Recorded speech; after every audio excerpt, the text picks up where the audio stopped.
Hola, muy buenos días. Vamos a platicar el día de hoy sobre Enterobius vermicularis. Este es otro parásito, ¿ok? Entonces, hablemos sobre sus generalidades.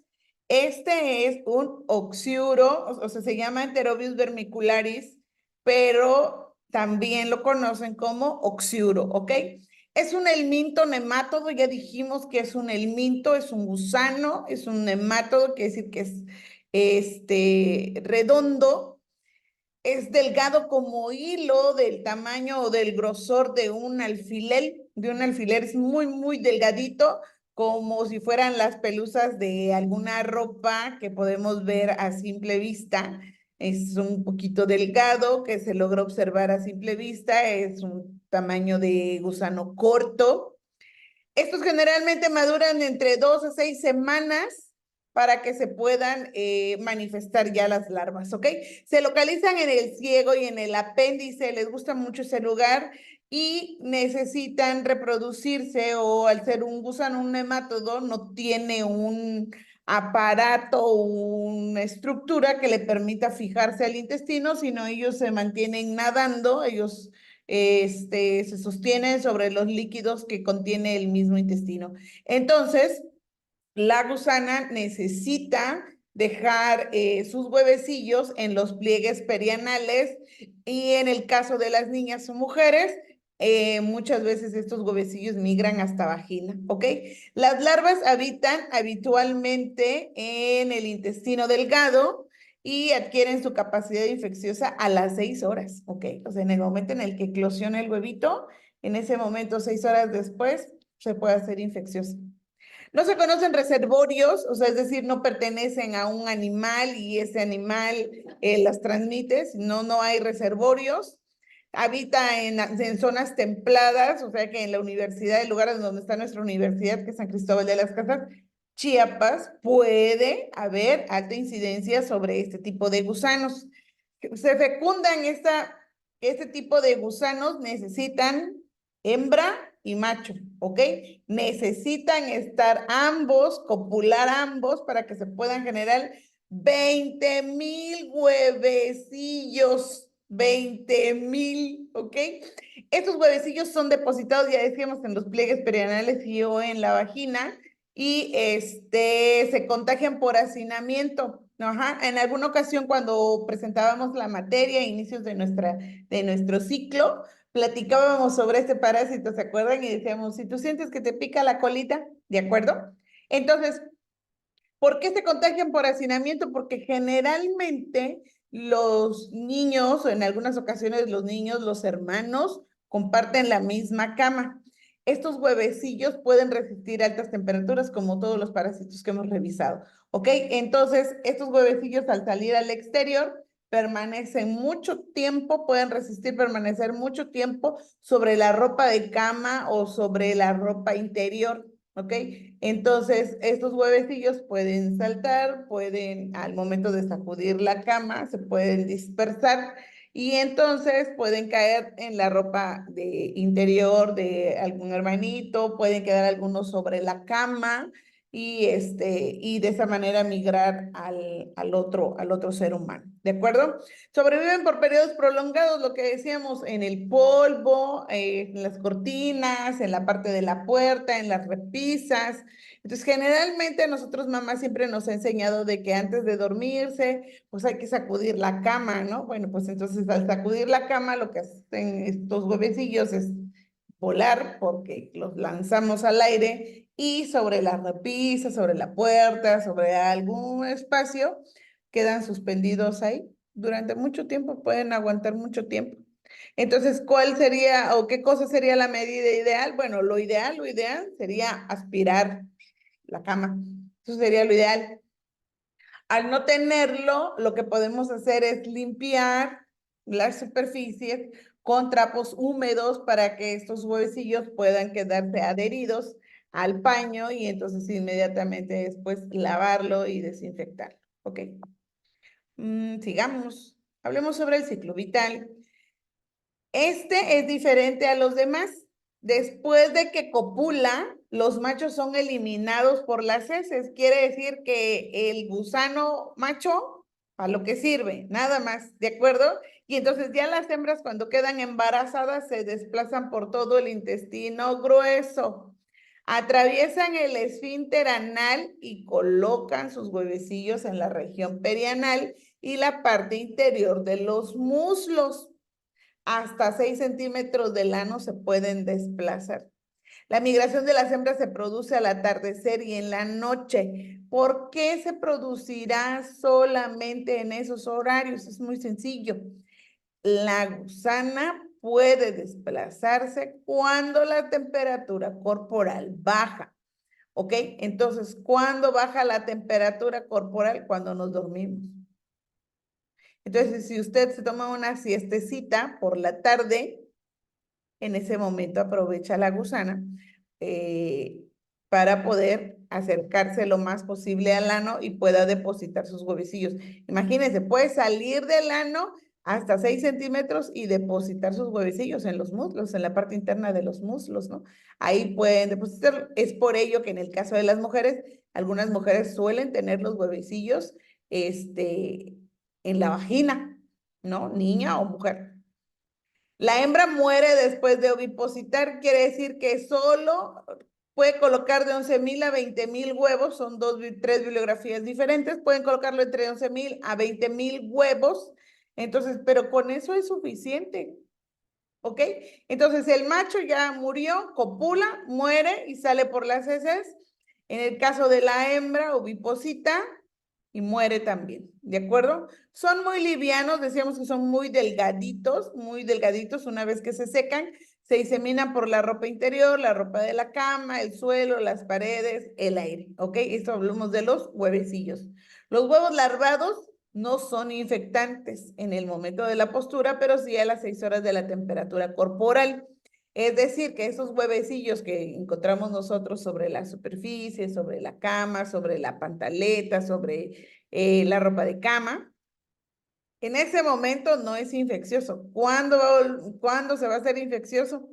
Cuando esté dentro de mi organismo. ¿Cómo va a poder entrar? Pues a través de la pantaleta o de lo que yo limpio y me lo como y entonces entra a través de mi intestino, entra a través de mi sistema digestivo, llega al intestino, 6 horas después se vuelve activo, ¿de acuerdo? A temperatura ambiente de 20 grados demoran hasta 36 horas para ser infectantes. O sea, realmente es más fácil que llegue al sistema digestivo para que pueda hacerse infectante. La vía de transmisión, digestiva, ¿ok? Lo tienen que comer, no hay de otra. Por la boca o por el ano, pero tiene que entrar, ¿ok? Los huevos pierden su envoltura en el estómago y en el intestino delgado. La larva entonces migra hasta el ciego donde se desarrolla. Ahí se diferencian entre machos y hembras. Y los machos ¿cómo es? La niña con los niños con los niños. Los machos y las hembras copulan, y entonces al copular los machos son desechados por las heces, las hembras reptan hasta la región perianal o vulvovaginal y ovipositan. ¿Cuántos? Entre 11,000 y 20,000, dependiendo de la bibliografía que consulten. Y esas después de ovipositar mueren, ¿de acuerdo? Los huevecillos pueden ser infectantes 6 horas después de haber ingresado al sistema gastrointestinal. Ok, entonces el periodo de desarrollo se lleva entre 35 y 70 días para que esa larvita se haga larvota y se defina entre macho y hembra y entonces pueda cumplir el ciclo vital que platicamos hace un momento. El helminto vive un promedio de 3 meses dentro de nuestro cuerpo. Claro, son 70 días más o menos, 30, 60, 90, más o menos, ¿ok? ¿Cómo se da esto? Bueno, pues yo a través de la ingesta de huevos, ya decíamos, puede ser por la boca, puede ser por la cola, y entonces dentro, gracias a los ácidos del estómago, ¡pum!, eclosionan, eso quiere decir eclosionar, se rompe el huevo y entonces estas capas y membranas que trae el huevo se rompes en el intestino, en el estómago y en el intestino delgado y entonces se eclosiona para liberar la larva hija.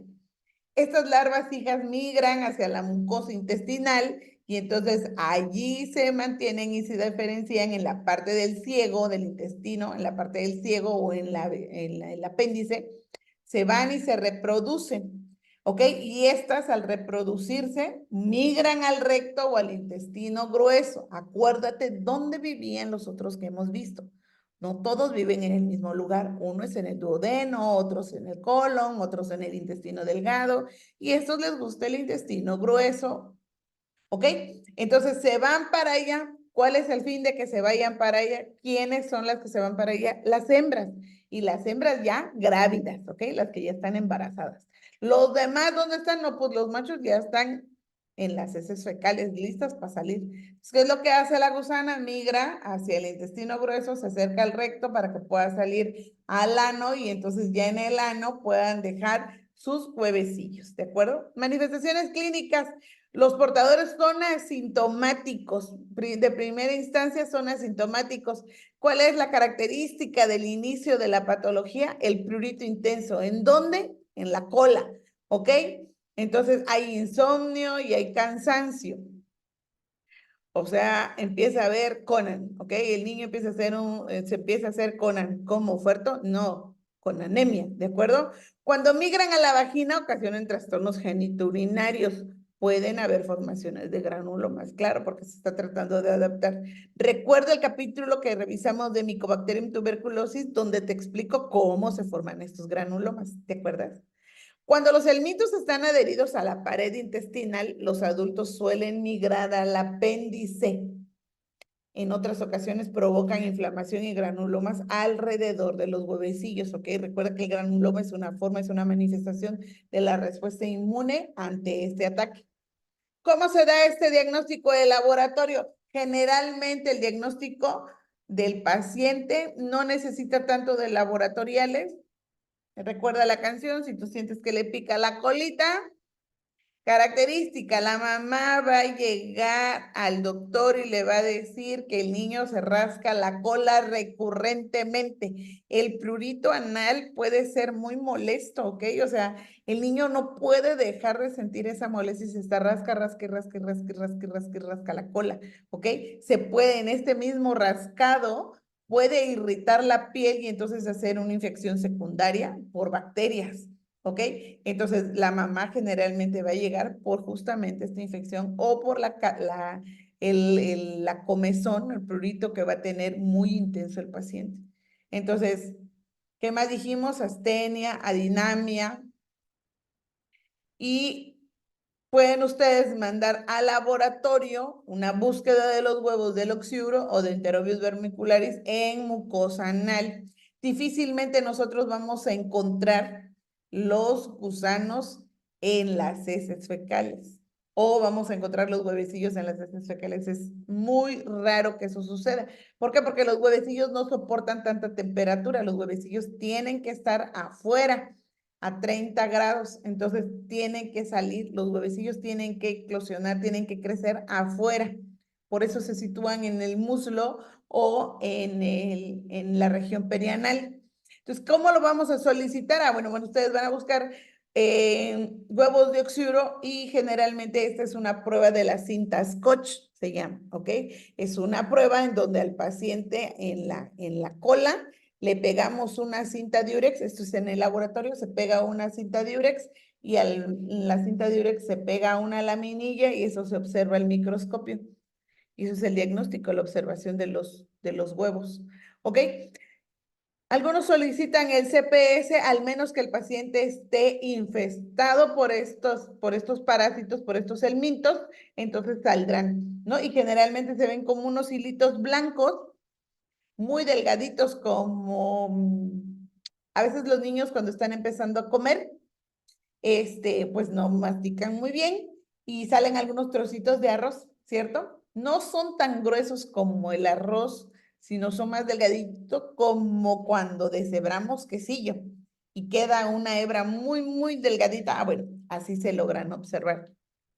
Entonces, al menos que el químico, el laboratorio tenga mucha destreza, que sí la tenemos, entonces ustedes van a poner, se solicita búsqueda intencionada de oxiuro, ¿ok? Y entonces la búsqueda macroscópica de las filarias en las heces, realmente a nosotros nos sirven las heces para buscar los gusanos ya grandes de las filarias. ¿Ok? ¿Dónde voy a observar el huevecillo? En la cola o en la vulvovaginitis que va a llevar la niña, ¿de acuerdo? Tratamiento, pues le vamos a dar albendazol o flubendazol 400 miligramos diarios en adultos en dosis única. ¿Ok? ¿Cómo lo voy a administrar? Dependiendo, en los niños va de 10 a 14 miligramos por kilo de niños como dosis única. ¿Ok? Entonces, si mi paciente pesa 27 kilos, yo le voy a dar 12 miligramos por kilo. Entonces voy a multiplicar 12 por 27 y es la cantidad en miligramos que yo le tengo que administrar a mi paciente de albendazol o flubendazol. ¿Ok? En el caso del mebendazol son 500 miligramos diarios en adultos como dosis única o 100 miligramos al día, no debe haber diarios, no al día, en niños menores de 12 años. ¿Ok? El pamoato de pirantel también es una muy buena opción. Son 10 miligramos por kilo, máximo 1 gramo en dosis únicas para niños y adultos. Y la ivermectina, de lujo, ¿no? La ivermectina son 200 miligramos por kilo en dosis única. Punto. Generalmente el Vox Populi, pues con albendazol, ¿no? Porque es lo que tenemos nosotros al alcance de la Secretaría de Salud. Sin embargo, si tienes mebendazol, ivermectina o pamoato de virantel, que es, lo máximo que hay, pues sería lo ideal, ¿ok? Prevención, ya saben, higiene personal, las uñas cortas, evitar la onicofagia, ¿ok? De todo lo que hemos nosotros revisado, este es el primer parásito en el que nos recomienda específicamente evitar la onicofagia. ¿Qué es la onicofagia? Comerse las uñas. Por eso su maestra en clase le anda diciendo, esa uña, ese dedo, ¿ok? Porque uno nunca sabe si les pica la cola, ¿de acuerdo? Entonces, el niño al rascarse la cola en la parte interna de la uña, se quedan algunos huevecillos, ¿ok? Y si yo tengo el mal hábito de estarme comiendo las uñas, entonces esta uña, al entrar al contacto con la humedad de mi boca, es deglutida, entra el huevo al estómago, pasa al intestino, eclosiona, se va a la parte de del ciego o en algunos casos del apéndice, se reproduce, se diferencia macho, hembra, copulan, el macho se va a las heces, la hembra se acerca al intestino recto, sale por las noches o en las tardes, oviposita en la región perianal o en los muslos o en la vagina o en la vulva y entonces después la gusana muere, ¿ok? El lavado de ropa de cama, las cortinas y la ropa interior debe de ser frecuente. Permitir la entrada del sol, puesto que los huevecillos son sensibles al sol. Clorar la ropa ha sido muy buena, ha tenido una muy buena respuesta para eliminar. Quiere decir que si un paciente lo tiene toda la familia, entonces hay que desparasitar a toda la familia. Clorar la ropa y limpiar con paños húmedos, lo que ya habíamos platicado, ¿no? Ok, entonces, los quiero muchísimo, los veo en el salón de clase, vayan aprendiendo de esto, nos vemos en el siguiente capítulo con Salmonella y Shigella, ¿ok? Chao, bye, denme un segundito.